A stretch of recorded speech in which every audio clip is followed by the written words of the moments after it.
Hello and welcome to the Purple Rock Survivor podcast.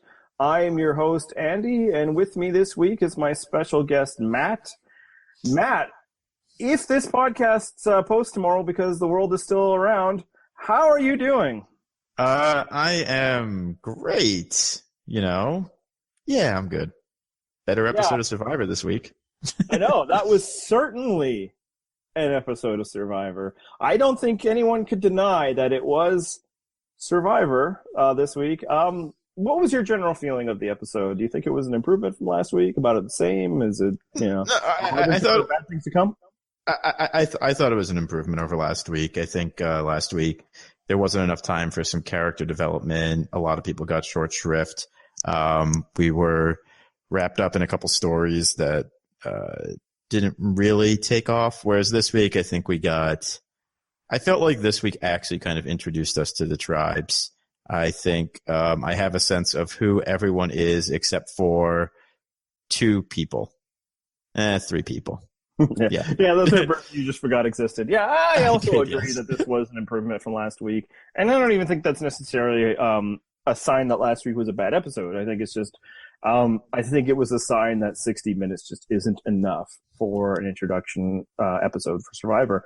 And in many ways, I think the ideal scenario, and maybe CBS would have liked this, or no, I guess Survivor would have liked this. CBS obviously did what they wanted to do.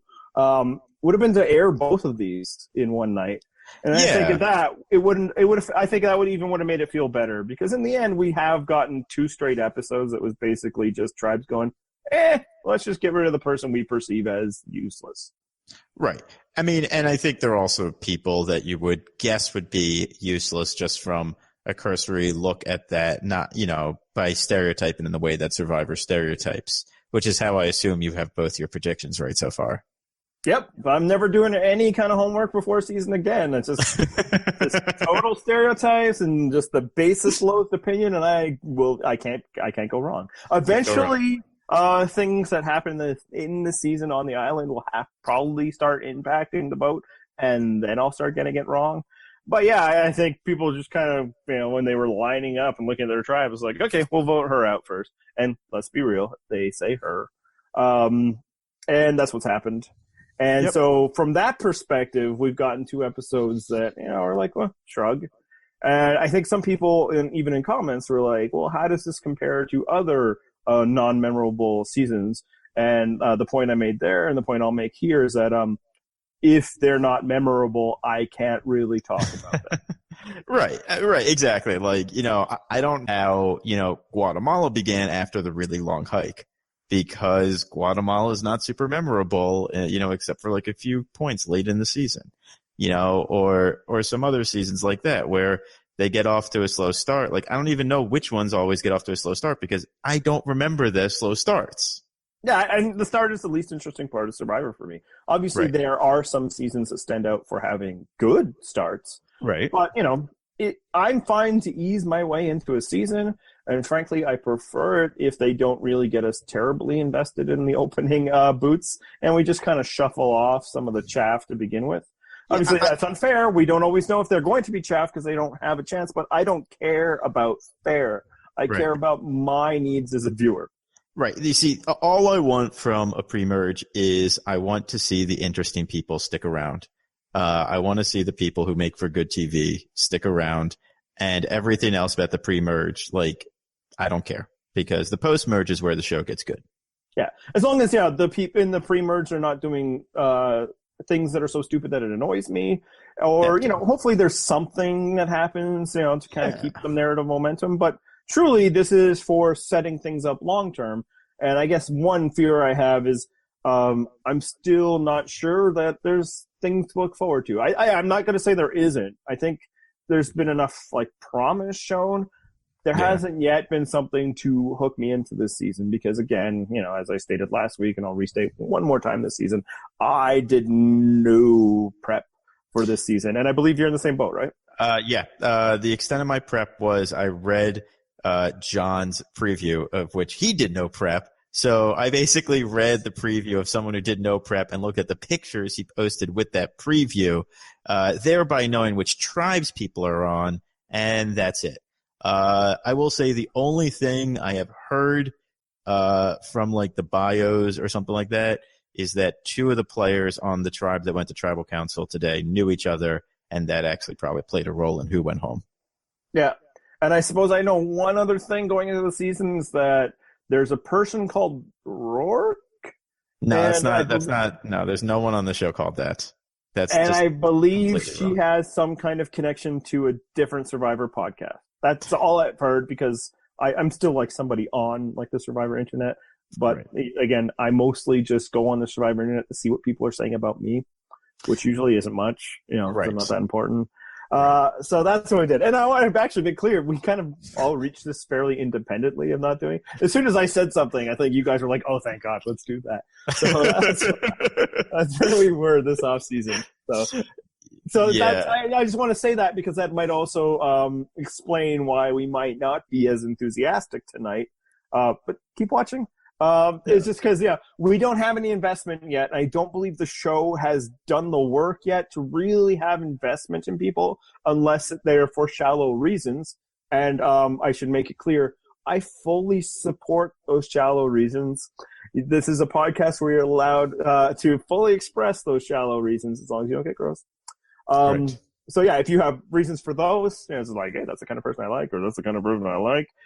Cool. But otherwise, I don't believe there's any reason why we should be attached to any of these people yet. And I also don't think that's a problem. Right. Which is to say, I'm pretty sure a commenter promised a male hotness ranking for the season in the comments on this post. So I'm expecting that now, because, as a straight guy, I got to know. Yeah, maybe we should. I don't have that on the breakdown, but we should give it a little bit of thought. Maybe we don't do like all 8, 9, because of course all men are left. Right, but, all the guys are left. Yeah, maybe we do a top 2. That's something that we'll put the pin on that and see how, because we might be thin on content this week, but at the same time, it's me and you. We still might go long. We do like to talk. Yeah. Okay, so let's jump to the end. Not the end of the podcast. It's not going to be that short. The end of the episode. And did you believe for a second that Simone wasn't going home? No, I think in my live blog I called it at like the 10-minute mark.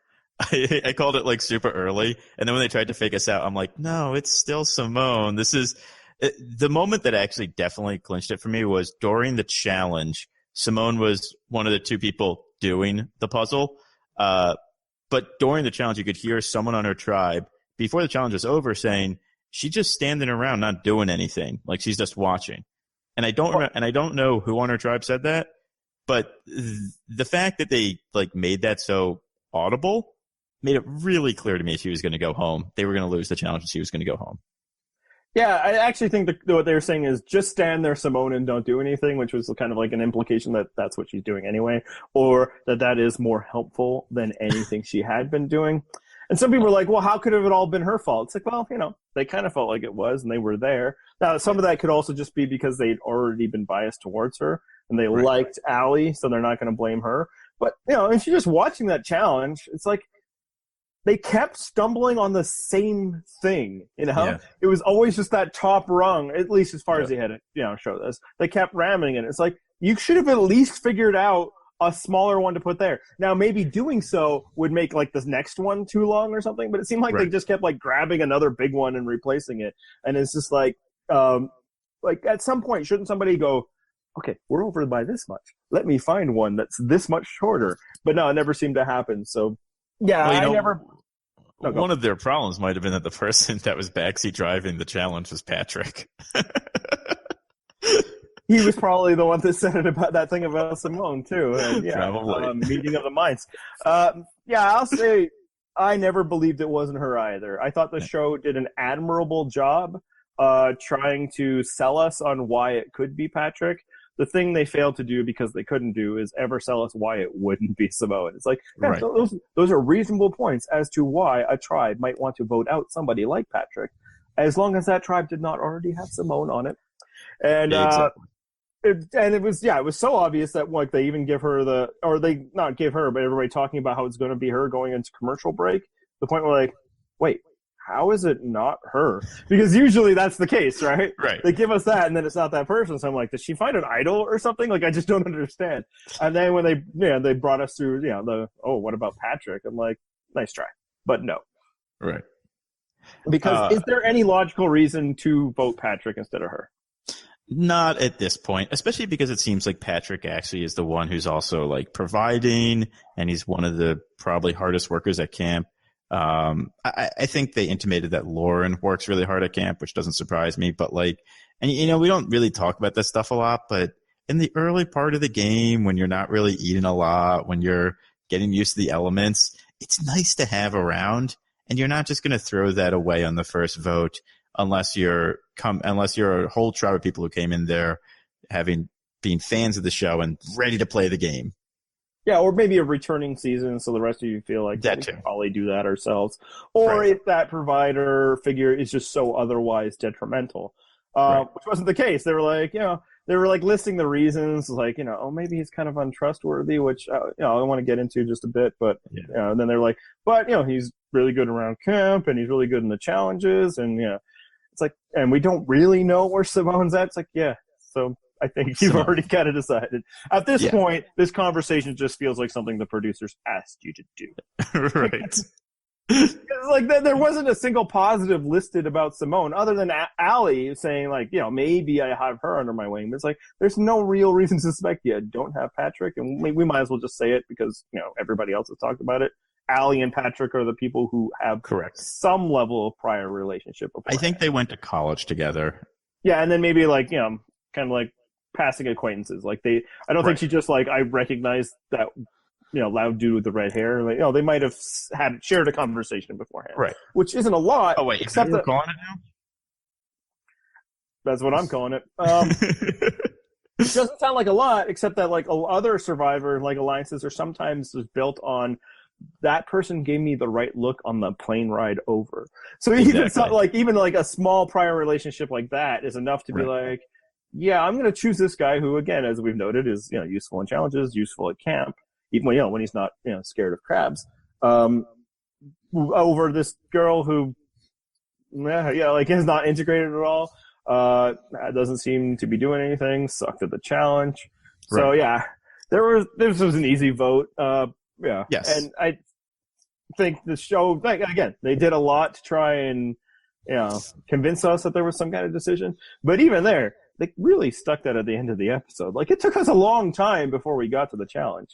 Yeah, it was a little later than usual. I timed it because I was doing the live blog, and it came after the half-hour commercial break. It usually comes like a little earlier than that, but it kind of just shortened the.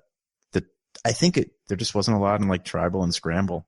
I think it was straightforward. So yeah, it was basically kind of Allie just let me think about this other option. And then having a conversation with Ryan, it's like, it's interesting that you bring that up. Well, I guess there's this. And about the trustworthy thing, and I said I wanted to talk about that. I don't see how he's untrustworthy at all. I mean, he hasn't, again, you don't know because he hasn't voted. What did you think? No, I thought that was super weird too. I was calling that out as I was thinking about that as I was watching live. I did not see any reason why they would be saying that he was untrustworthy, because the only way to prove trust in Survivor is to vote. And you don't know who's trustworthy or not before you vote, and they hadn't voted yet. So, why would you expect him to not be trustworthy before you've even voted? It didn't make a lot of sense to me, and it didn't seem like he was going around lying to people. Like, Patrick's problem seemed to be more straightforward. Patrick's problem seemed to be he was fucking annoying, which, again, puts a target on your back in Survivor because you can only stand someone who's really annoying for so long. But it didn't seem to be a trust thing. Yeah, and I actually like that the episode kind of framed his general frattiness as a negative. Right. Because it sucks. I don't need to be around that. We're like, it's young tribe because it's a young season, so you don't at least have that, we're trying to be adults here. So it must have really been, just too extra for everyone. Yeah, I mean, it sounded like it wasn't just that he was doing all this stuff, but he was very loud and in everyone's face when he was doing it. Mm-hmm. But I think maybe where a bit of trustworthiness might happen is just how much do you trust this guy to keep his mouth shut? How much do you trust Yeah. this guy to be cool when the time might come for us to do some, maneuvering? If a swap comes and it's, you have to flip some people, do you trust this guy who kind of just seems to rub people the wrong way? Do you trust him to be part of a cohesive unit that won't like push away a Lauren? So I can see that. But then when they were like getting kind of all anxious at like tribal council about like, what he said about I trust most people. I mean, that's obvious. He doesn't trust Simone. Right, exactly. And right. I mean, no, I mean, and the other thing about it is there have been plenty of people who have had, let's say, erratic behavior, but have proven to be very loyal alliance mates to the people that they were in alliance with. And they got no, that's not true. The person I'm thinking of actually did get second, because I'm thinking of Philip Shepard. But that's an extreme. That's an extreme. But my point is, like, just because someone is annoying because someone's extra because they talk a lot doesn't mean that you can't use them as a loyal vote. You don't have to, like, if you think they're going to blab something, you don't have to tell them until it's too late for them to blab anything. Yeah. I actually get the impression like Patrick would be a pretty good alliance partner. Because if he does rub people the wrong way, there's less likely he's going to vault over you in the jury's mind. And also, like, I don't get the impression he has a very good poker face. Like, I feel like you probably know where you stand with Patrick, whereas Simone is probably a little inscrutable. Like, I think that's why she wasn't integrating with people. So, it's all well and good for her to, pledge her loyalty to, from what we saw, like one person. Right. But it's like, actually, I think I'll know what to do with Patrick. Patrick is what you see. Right. No, and I totally agree. I would be the same. I would think the same thing about Patrick and Simone. So, do you think he's in danger now that kind of like these flaws have been exposed and that he was considered for a vote? I actually do, just because I don't think people get less annoying over time in Survivor. And I think being really annoying is something that can put someone in danger early on, especially if you're someone who would otherwise be pretty safe, like a big alpha jock who normally they're pretty safe in the early game because people are like, oh, we need strength, we need athleticism, which Patrick definitely brings to the table. But like, if you're someone that people just can't stand to live around, that's the thing that gets that kind of guy booted. Yeah. So I think possibly might have worked out best for Allie just in having these discussions, as we see with Ryan. Maybe she also had them with Devin. Is that I think she easily vaulted him into the power, the minds of that tribe, the three of them. I agree. Kind of Lauren versus Patrick fighting for it. So next week we'll see how that shakes out. I kind of feel like now having made this decision with Simone and kind of gone over Patrick's positive and negatives, they're probably like, yeah, we can work with Patrick. So I think he's not as I mean, he could be the next person out because I think it's not going to be one of those three. But I think now that they've kind of gotten over there, as you say, he's gone through a tribal council. I think what we saw this week won't necessarily carry over unless it's, as you say, he just gets more annoying. Right. So, but I almost wonder, like, even though he's annoying, still just the age gap might be easier for him than with Lauren. Than for Lauren. Except that I kind of feel like some of the good qualities that Patrick brings to the table, Lauren's bringing the same ones. Probably very good around camp. Yeah. Someone that you're not really worried about scheming against you. Stuff like that. And I think Lauren's just quieter. Like, it depends upon the personalities of the other three young people. But like, if they're just, if they're like just a little quieter in terms of like, hey, I need like some time, Patrick might really get on them. Yeah, and I guess if they already have the three of them lock solid, and it's like maybe he's just like, he's an offender. Maybe he's not worth expending the mental energy. Whereas for Lauren, you can probably just take her for granted. Exactly. Kind of like in China they did with London and Denise. Right. Okay, so unfortunately, John isn't here this week to do what everybody was hoping for, and that's give me the what for how tragically wrong I was last week. So I guess that job falls to you now that we saw the fallout from last week's episode and what happened with Chrissy. So Tell me how I was wrong and how the episode proved it. I mean, here's the thing, Andy. People said last week, she's going to use that idol as a fake idol. She's going to use the idol she could have used last week and saved someone who was more with her, with her at the time. She's going to use it as a fake idol. And they were using this to criticize you.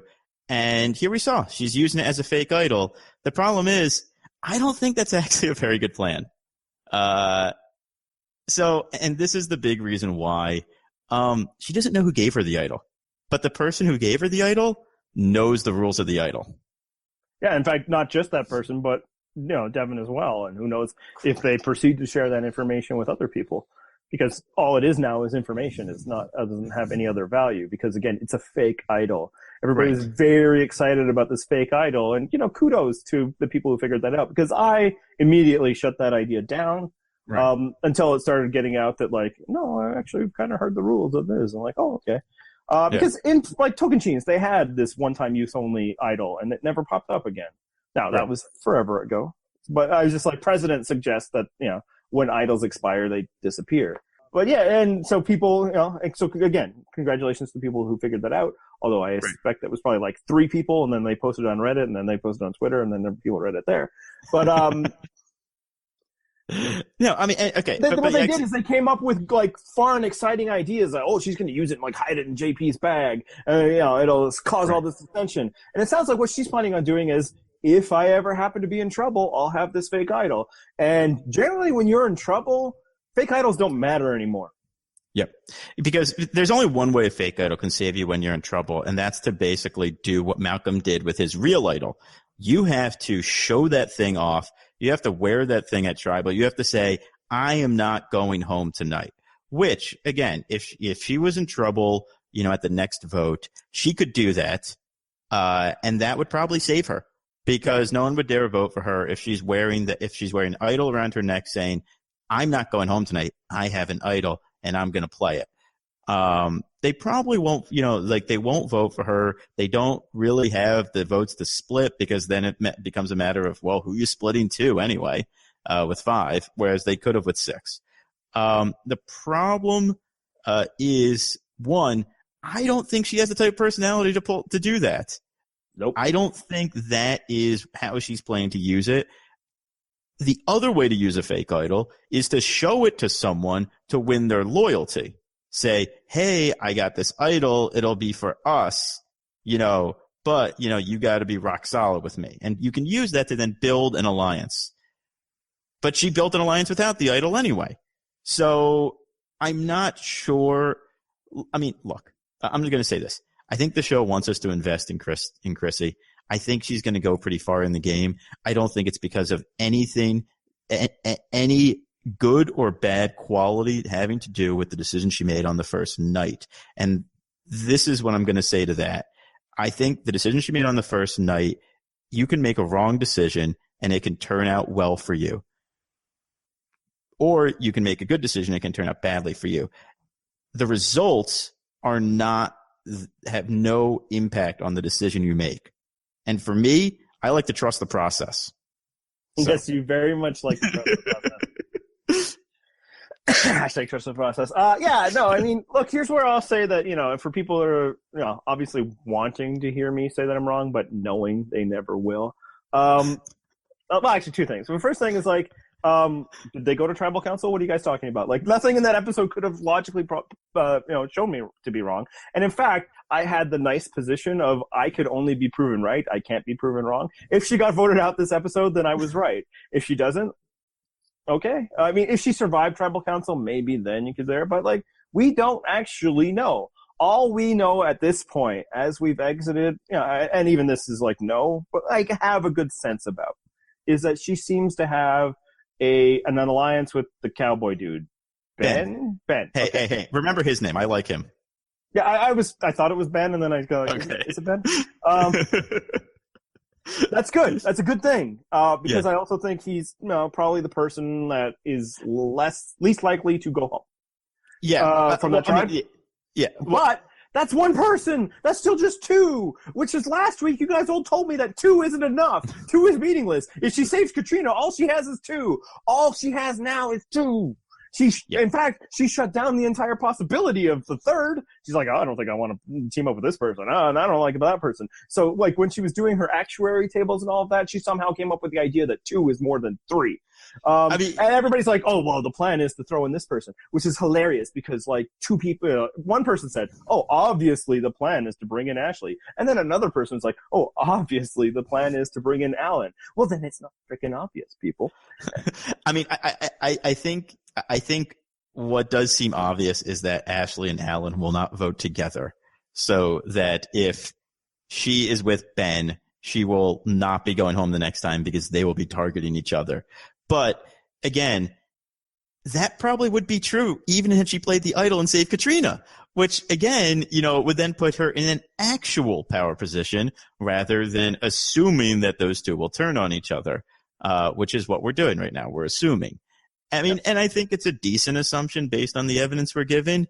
But again, it's an assumption. You're assuming that these bridges are not able to be paved over. And there's another thing, which is that had she saved Katrina, I still think Katrina would be a boot target before she would. Yeah, because we've seen this episode, and then clearly it was probably what made her not the boot decision last week is she has an ability to form connections with people that Katrina didn't. Right. And yeah, that's my point. Like, and I just fundamentally don't believe that I feel like the argument that people were pushing at me is like, if she plays her idol, then her bridges are burned. I don't believe that at all. I think she would have had as many bridges as she would have needed. In fact, that tribe would have gone from a potential collection of twosies to just a bunch of ones. It would have just blown the whole thing up. And I don't see why they would have resented her for playing Survivor. Later, when it comes time to vote for who's going to win the season, that's when you resent Chrissy for playing Survivor because how dare her mom do that. But in the first episode of like, oh, yeah, okay, we actually didn't really involve you in the decision-making at all, and you decided to do something, I think the reaction would have been from Ben. Yes. I think even from Alan would have been, oh, good on you. Yeah, I think it would have been bitter for whichever of Ashley or JP was left over, but they also would have been scrambling. So I don't think they could have shut the door on her. But the idea that like the three people who, like in the same argument, people were like, they're so disconnected. There's so many opportunities for her to work her way up, but there's no way she could have done it if she played her idol. Like that didn't compute to me. I think both were true. So, yeah, if she had played her idol last week, I think those options still would have been, except that she would have had one more option. And she could have just thrown Katrina aside after this week. It wouldn't have mattered. Like, she didn't necessarily need her. It's just that Katrina was definitely never going to vote for her because, frankly, Katrina did not vote for her. Right. And you remember how I said earlier with Patrick how once you're, people that are annoying don't get, less annoying over time, they stay annoying. I think a lot of people found Katrina annoying on that tribe, which means that's why I think she still would have been the target ahead of Chrissy had she kept her around, because she's annoying and Chrissy isn't. Chrissy might be a little dangerous because she had an idol, but it's also easy for Chrissy to explain, like, oh, hey, no, that was given to me. I don't know how that happened. Here's the note. Yeah, like literally fell into my bag. I'm not this scheming person. It's just like, why not? This isn't. I'm not out there digging up idols. Like, come on.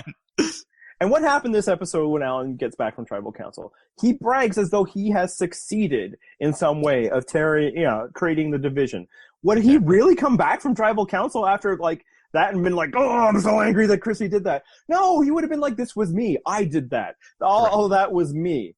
But I think that people just had in their head that like Alan is the most crazy, irrational person of ever, and like we didn't even see that this week. So, but I think here's where I went wrong. Listen close, everyone. It's happening. I probably came a little strong in my argument in that because suggesting that by not seizing that opportunity, she was dooming herself. I do that because it's more fun to take a strong position versus what was probably the real position. And frankly, the one that John kind of had until we told him, no, take the opposite position because it's better for a podcast when you do that. It probably doesn't matter what happened that week. That was the thing. Yeah, as we saw this week, she was able to work her way out of that. Again, I don't think it had squat to do with the fact that, she didn't burn bridges. It probably didn't matter. My point, as you say, with, trusting the process is, don't just let opportunities pass you by all the time, because okay, it might work out this time, it might not work out the next time, and you never know when that opportunity that you thought was too early was actually your only opportunity. And for somebody like her, often you don't get handed a lot of opportunities. So that's where I was at. But yeah, ultimately it probably wasn't that big a deal, but it was something fun to talk about, because I'm agree with you. I kind of think the show wants us to think that Chrissy has gotten herself into a great spot. Right, because I think Chrissy's going Sorry. Because I think Chrissy and Ben are going to be around for a while, and I think they are two people the show wants you to invest in. And I think they're going to probably partner up for a while, and I think the show wants you to invest in that partnership. Yeah, I also think that. I think the one caveat where it's possibly not that, and to explain why we got so much of her this week, besides just finishing off the story from the previous vote, is that maybe it's that idol that has the story to play more so than her. Yeah. In which case, that could, as you suggested, flame out like way before the merge, right? Like if she. It would be pretty amazing. It would be pretty amazing if she tries to bluff Ryan. Exactly. Like before he has a chance to come to her, because he's like looking, or it could just be that because we had that the reminder from Ryan. It's like, I know that I gave it to her, and I'm looking forward to using that later on. So really, she could just be a facet of like Ryan's story going forward. But I kind of feel like. At this moment, she is the featured player of that tribe, even more so than Ben. Ben just kind of like he seems like a good guy. It's kind of the vibe, and that there's more to come. I felt Ben was pretty present in the first episode. That's why I kind of think that he's a big part. I mean, and honestly, because I also think that Ryan's going to be a big part of the season, I could see the idol being the thing that like brings those together. Yeah. But maybe this would be like the biggest fun like haha gotcha for me is if like he does get together with her and talks about it, and she's just like, oh yeah, I didn't play it, and Ryan would just be like so disappointed. It's like you didn't play it? I don't understand. I'm a Survivor nerd. Screw you. But I don't think that's what's gonna happen. No. All right, let's move on to the healers tribe. I always have to give that a little hesitation to remind myself that Joe is a healer. That still makes no sense. He's a probation officer? I'm pretty sure that's like the opposite of healing. I think our friend of the podcast, M, is not on board with that designation. I mean, maybe, he's a particular kind of probationary officer who works really hard to help his charges with rehabilitation. I mean, I wouldn't necessarily think that's the case based on what we've seen, but people are different on the show than necessarily are in their professional lives. I think you're bringing your Canadian bias into this right there. Oh, that we don't just hang our criminals out to dry. I mean, presumably, I really don't know. We sweep a lot of stuff under the rug here. That's fair enough. It's not nice. We don't like to talk about it. Is Joe the saddest Tony clone we ever could have gotten? He's the saddest one we've gotten so far. I don't like to say ever could have because, hey, I don't know what could come. But like, isn't this like the first few clones of Dolly, and they just kind of died when their stomachs inverted or something like that? I mean, it's pretty sad that a Tony clone could not figure out that idol clue. Yeah, no, like it's like that right there is like you sir know Tony Vlachos. I know Tony Vlachos is a friend, and let me tell you, blah blah blah. Yeah, because wow, like he's got all the hustle. He's ready. He's like, haha, I found this. It's so great. And then it's like clearly this landmark is the moving object. That's what they do in maps. It's like turn left at the bus, right? Not the bus station. Yeah, that was bad. And then it's just like, you're Tony. No. Right now, I don't care what else you do. I don't care if you have a bag of tricks or anything. This disqualifies you because if Tony were to watch a season of Survivor that he's not on, and he won't, he would have just been like, he would be tweeting. I was gonna say you guys would have been getting like 20 DMs.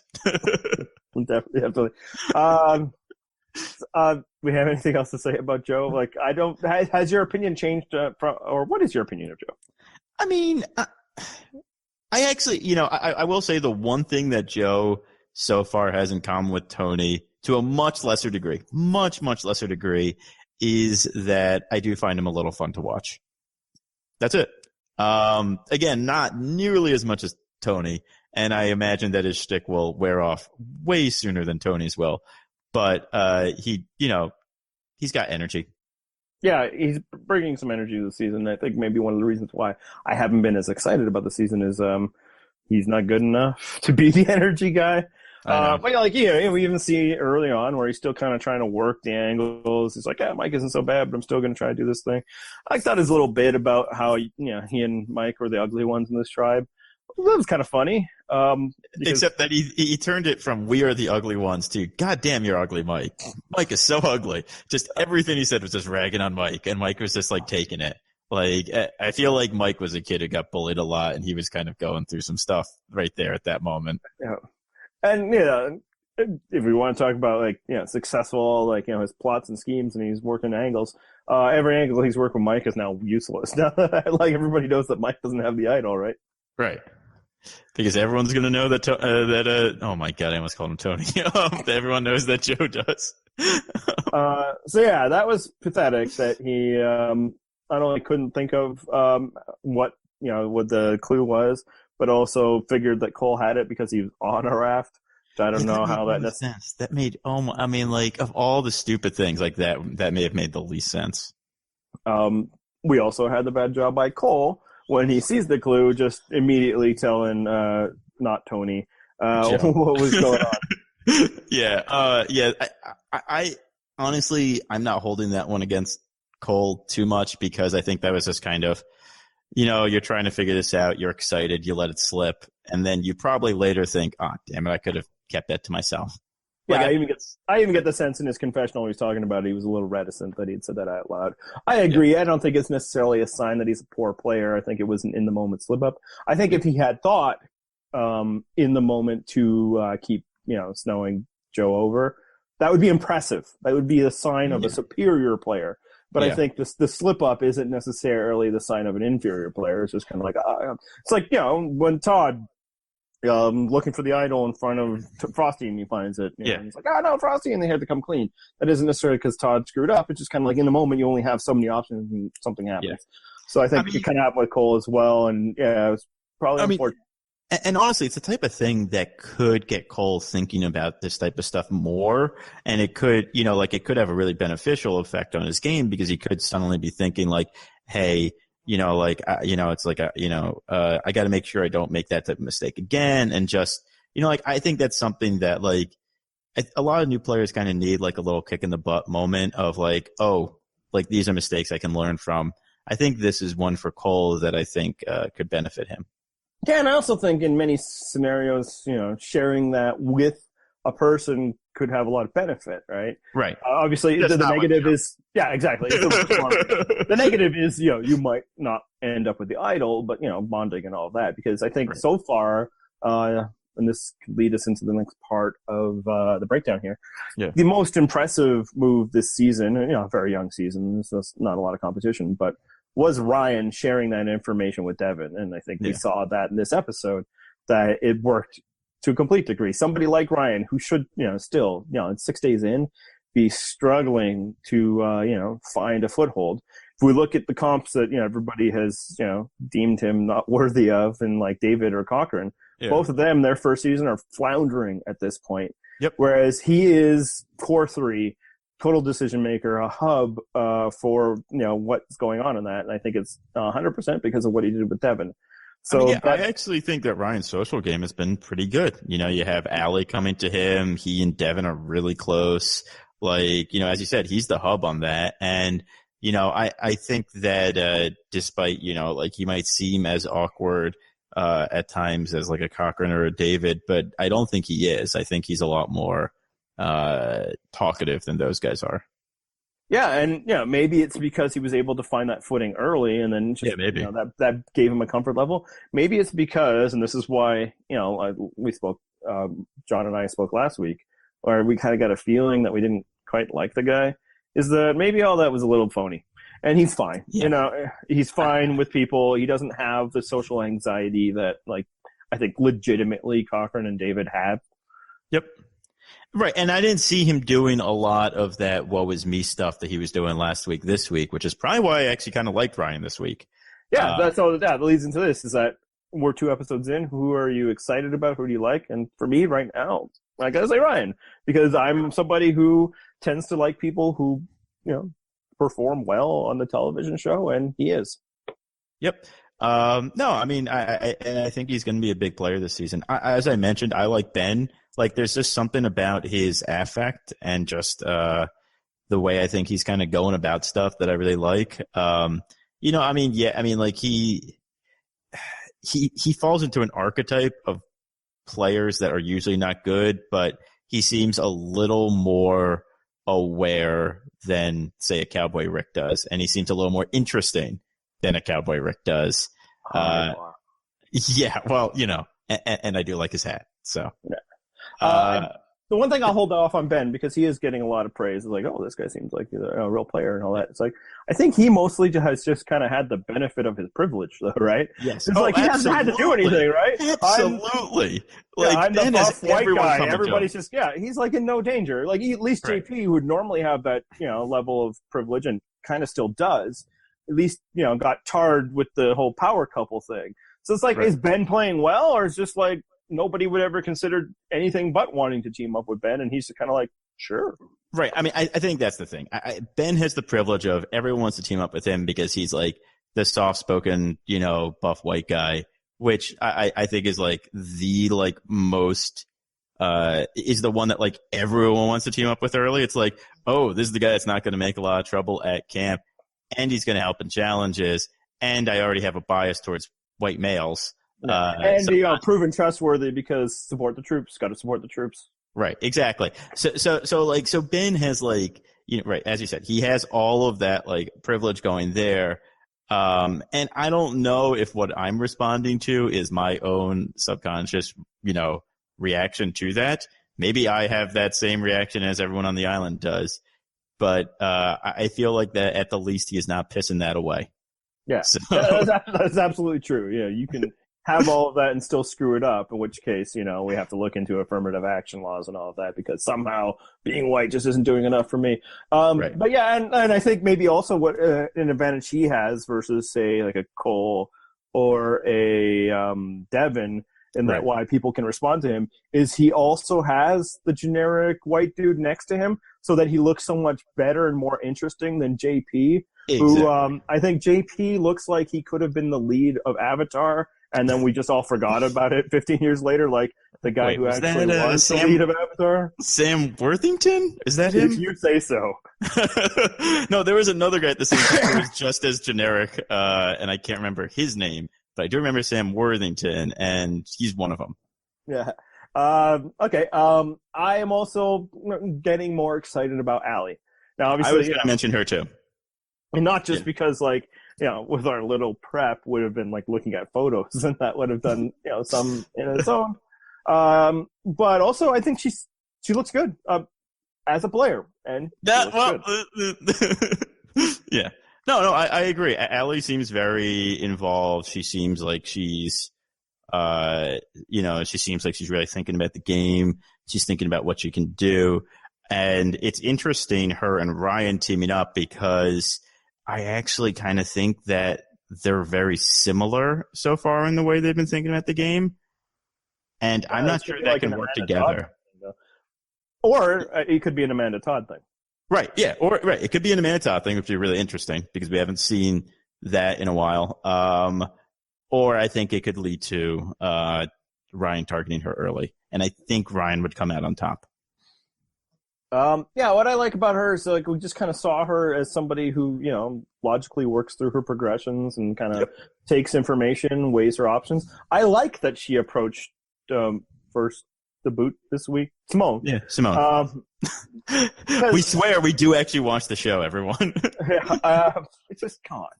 And as part of my, try to judge the show by a show, I haven't even been looking at exit press either, although that might change if somebody exits the game that I care to hear about.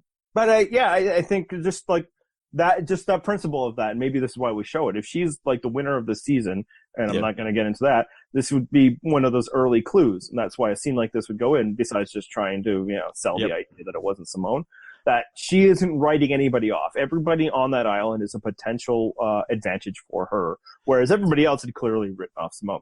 Well, I thought what was interesting was that when she brought it up to Ryan also seemed to listen to that thing and think it through. Because again, like the way they're approaching the game to me seems very similar, and so it's kind of very interesting to see them possibly working together from the get-go. Yeah. So my list is Ryan and Allie, and that's the entire list for me. You got anybody else? I have some other people that I'm like mildly interested from at least like a TV perspective. As weird as this is, I actually really enjoyed Lauren this week. I really liked her. I have no patience for your frat boy shit. I thought that was actually really entertaining and funny. And I suspect that next week we're going to get a lot more reaction from her to Patrick, and I think it will also be entertaining and funny, and I'm here for it. Like, I actually just really enjoyed her just being like, no, I don't like this shit. I know you think it's charming. It's just fucking annoying. Yeah. Now, the problem will be is if she can't keep that under wraps, of course, and loses the battle, right? It's great to express your annoyance to us and allow us to share in it with you, but, but then you can't have the attitude of, I don't want to be around annoying drama queens and then go on Survivor. You will not be successful in this endeavor. You are on reality TV. This is what it is. Unless you express it in an entertaining way. Yeah, no, I get it. Say to us all you want. I think it's great. I'm happy on the podcast. Not really, because interviews are just not worth the trouble. But when you're there, you got to kind of be like, yeah. You can't just be like, I can't deal with a person like that. To be successful in Survivor, you need to be able to deal with all kinds of people, or at least have enough power to get rid of the people you can't deal with, and deal with them until you can. So the only people I'm really excited about, or excited is actually too strong, looking forward to being excited about, are Allie and Ryan. I will say, I kind of find Patrick amusing. I do too. Honestly, he was annoying. It was a little annoying, and then it just kind of kept going to the point where, like, they just kept showing what a doofus he was. And, I wrote this in comments. I'll say it again because not everybody reads, this 10,000 comments that we get a week. When he's, like, looking at himself in the, reflection of the goggles, I'm just like, okay. This guy's just a doofus, and it's lovely. And I'm signing up for more of this. As long as they keep highlighting these moments, let's do it. It's great. It's funny. Yeah, there was a CBS press photo that I saw where it was as they were announcing who got booted from the last episode. You see everyone turning and looking, except for Patrick, who's turned the other way. Yeah, he's just a dumb golden retriever. At first, when I saw it, it's like, is he Mr. Peanut Butter? But I almost feel like he's maybe a little, but maybe just too much energy. Yeah. And yes, don't send your letters. I know Mr. Peanut Butter isn't a golden retriever. He's of course, Labrador. From my country. Yes. Labrador. Which, a little quick inside note, Emma didn't know that Labrador was an actual place until she watched that. She thought that they had made it up. And then she's like, well, that's silly. And then I had to say, the dogs are named after the place, not the other way around. But we love you, Emma. We love you. We did. Okay, so now we'll do the segment that we are going to do either all season or at least until it wears itself out. The hero moment of the week. What do you got? I got the heroic moment of the week, I should say, because this is not limited to the hero. I have to give it to everyone who kept telling jokes during that tribal council, despite the fact that no one was laughing. Just power through. Just keep throwing those jokes out there, even when you're not getting the laugh and the response. You just got to keep going, because honestly, I was laughing at the lack of the response rather than the jokes themselves. Yeah, that's practically a podcaster mantra just right there. Just keep them throwing out there. Eventually, 333 gets you in the Hall of Fame. My hero moment of the week was, and I'll actually be a little serious on this one, was Devin in the challenge. Now, ultimately, they go on to lose that challenge, so maybe it's a little Pyrrhic, but I was impressed by the fact that he basically did the entire water portion. Yep. So it's both impressive for him, in his stamina, being able to swim. I was also impressed just by the tribe gaming that out, figuring out that like they're not enforcing that everybody has to do it. And frankly, I don't, unless everybody has to get one, I don't know how you even enforce it, because then like, oh, I went underwater, I'm back up, Right. So like, and what allowed that tribe to do was they just completely hid Ryan. All he had to do was get in the water and then stay floating while holding something. And Devin did the rest, and he completely beasted it. So and Devin's a surfing instructor too, right? So presumably he's really good at swimming. So although, if he's really good at surfing, should he be underwater a lot? No. Good question. I'm assuming even the best, all right, for healing moment of the week, I'll go first this time. And clearly it was Simone's successful aqua dump.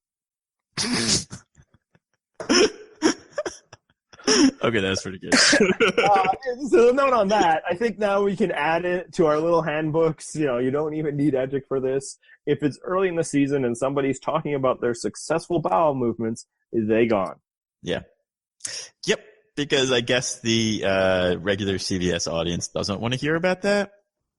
I guess. I mean, ultimately, like, everybody, there's a fine piece of literature I want everybody to refer to if they haven't yet. Everybody poops. Yep. And I'm familiar. I think, the implication also in Survivor, everybody talks about it. So she probably wasn't the only one, but, they used that as a moment to show what, a weirdo outcast she was. And, so yeah, if they're showing that it's early, and this, for Darnell, for her, you're gone. You can just pretty much, write in your little Greg Easterbrook notebook, game over. Wow, that was quite the reference. Dude, comments if anybody follows that one. That was a deep reference, deep cut. What do you got for the healing moment of the week?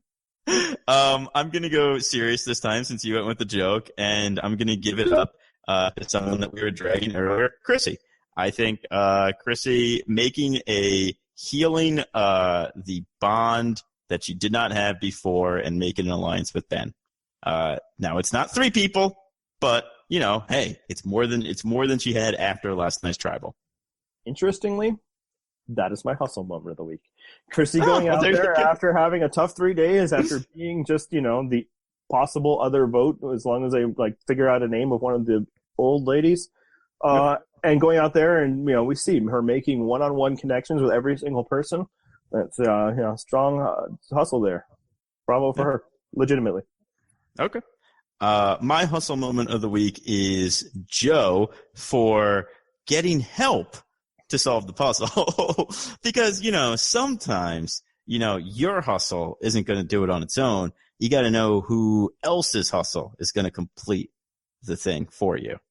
So, Joe. Quick runner-up on my hustle moment of the week. Cole for getting rid of the evidence. That was good thinking. I actually really did like that. And I like the fact they showed Cole, like, chopping it off. I thought that was actually really smart, which is, I will say, like, I'm mildly interested in Cole. I kind of want to see what he develops. He hasn't done enough yet to go to do any further, but I actually am I am kind of interested to see what happens with him.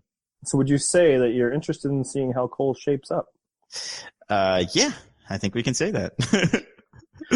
All right, predictions for next week. One for Tribe. Who's going home? Okay, let's start with the heroes, I guess. Yeah, we'll just always go with the way that the season is called. I guess I'll go with Ashley. I don't know. Now that tribe has been shaken up, I actually have no idea where they're going to go. It could be Ashley, it could be JP, it could be Alan.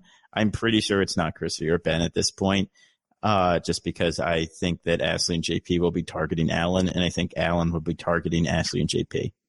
And I think if that's the case, I think Alan will target Ashley, except that even in episode, they said that Alan really wants JP out. So maybe it's JP. I don't know. I'm really unsure about that tribe. Yeah, same. And I'm also going to go with Ashley. I think just what pushed her over the top is I think as Chrissy was going over all of her options, I think Ashley might have frightened her more. I think that's true, yeah. Now, that would presume that Chrissy gets to make the call, but I think, it'll be a conversation. I guess she gets to do that. Yeah. And also, I think it wouldn't take much for Ben to be like, yeah, I don't want to lose a bro. Yeah, I think so too. And then Ben will probably be like, oh, and Alan will calm down once one of them is gone. So let's just keep our strength. Yeah, and as far as we know, Alan has calmed down. We don't, Yeah, he seems we haven't fine. seen anything else from the rest of the episode, No. just otherwise. Obviously, with the huge caveat, which is also the caveat that I need to once again reiterate for everybody who wants to say, "See, Andy, you were wrong." We don't know any of these dynamics because they were not the tribe to go to tribal council. We got a quick check in with them, and then the story was over. So yeah, Right. Alan gets to have one scene where he's happy because things kind of worked out his way. I mean, the person he voted for went home, and people talked about in tribal council the thing he wanted to talk about.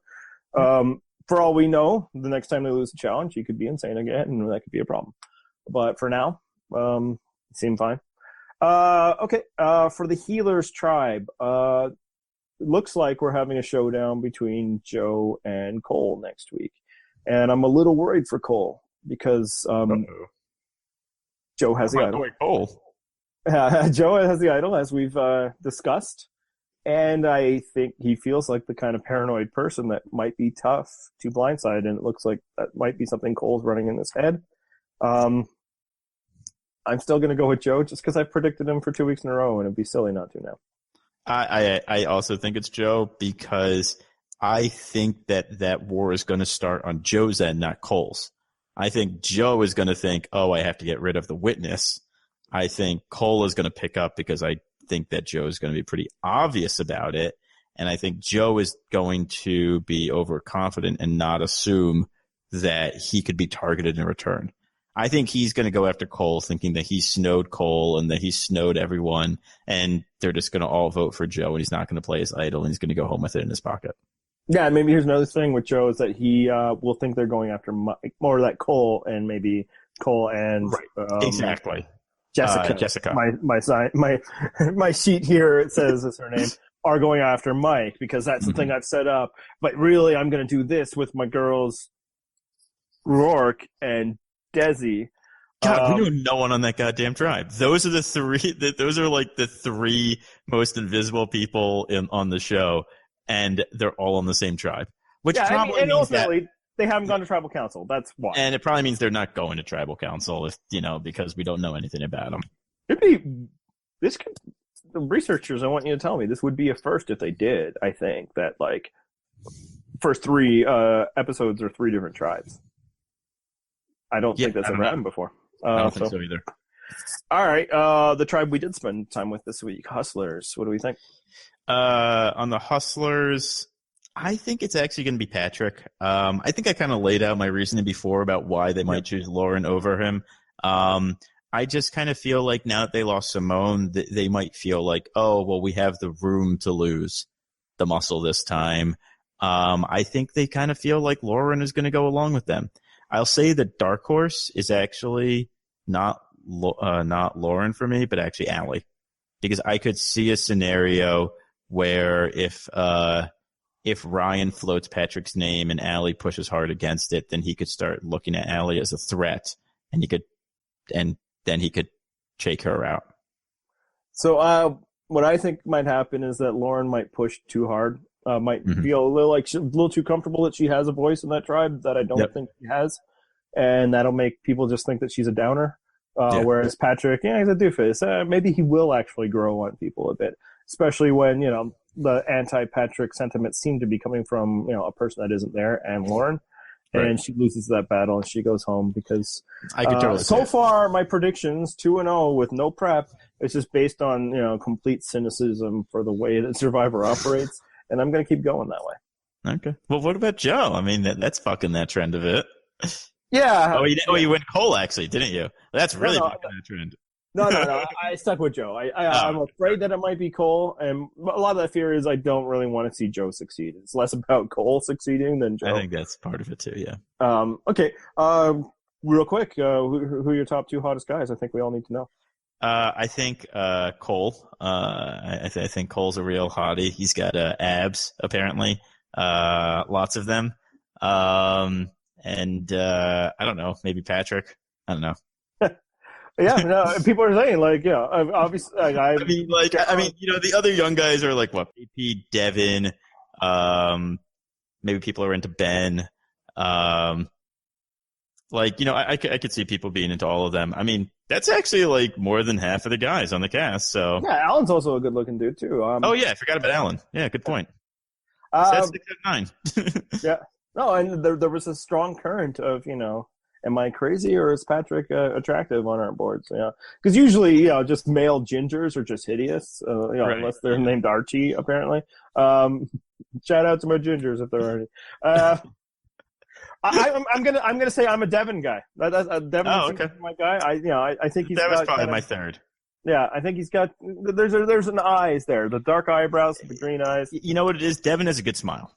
Yeah, and actually, somebody pointed out on Twitter, he kind of looks like a young Aquaman with the new grumpy Aquaman of the DC Ah, universe, not like yeah. the traditional blonde orange shirt guy. I am familiar, yes, Yes, because we're both nerds. yeah, Game of Thrones dude. So yeah, look for that. So there we go. My team Devin, let me know where we're at. Okay. So anything else for the week? I don't think so. All right, this is where we plug stuff, and don't hang up. Don't hang up. Obviously, this is the podcast. The other big feature of what we do is our website, which you can find at purplerockpodcast.com, where every week during the show on the East Coast, you share your thoughts, and then everybody shares so many thoughts. So many thoughts. On that website, if you'd like to support either the website or the podcast, we do have a link to Amazon where anything you purchase through Amazon, we get a portion of. And I think as of this morning, we have set it up so that if you go through that link to Amazon.ca, we will get a portion of that. So for my Canadians, if you're looking to shop. Now, if you follow that link, it will take you to .com. But .com for Canadians always asks you, do you really mean to be here? Or you want to go to .ca? I think if you then click that link, the connection should still occur, and we would get a small portion of what you spend. If anybody does that, actually kind of give us a shout and let us know so we can find out if it worked or not, or if I screwed that up. And as we discussed last week, and I think this will probably be the last time we discuss it, also on the site, you can find a link to Swag, where we are selling shirts, sweaters, mugs, baby clothes. People have expressed some interest. If you still are interested, it's still there. People have actually bought stuff. Can you believe that, Matt? I honestly cannot, because I think you will notice by the fact this is a video podcast that neither of us are wearing swag. Well, it wouldn't be here yet, but yeah.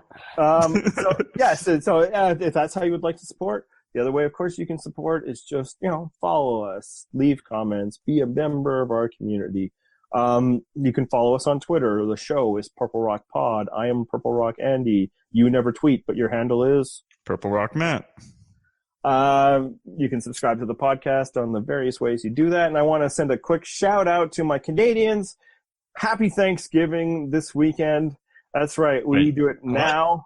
It's super early for it, but yeah, we do it now because we like to celebrate the harvest. And if we waited where you guys, everything would be rotten. It gets cold. It literally snowed on Tuesday for me. Wait, that's what Thanksgiving's about? No, you guys celebrate the one time you were nice to the native population. I think it's more the one time the native population gave stuff to us and we didn't immediately kill them. That's right. We, however, largely knew of your holiday and it's like, hey, that's a good idea, but we can't do it on the same day. That wouldn't be cool. I think that's literally what our Thanksgiving comes from. But we also talk about what we are thankful for. So I will do that really quickly. Obviously, I am thankful for my lovely family. Most of the time. And I am thankful for you, the listeners. Not you particularly, but sure, you, Matt. You do a lot of nice work. I enjoy talking to you. I enjoy your work on the website. I'm thankful for, Emma and Mark and all the graphic designs he's done and the listeners and the readers and the commenters.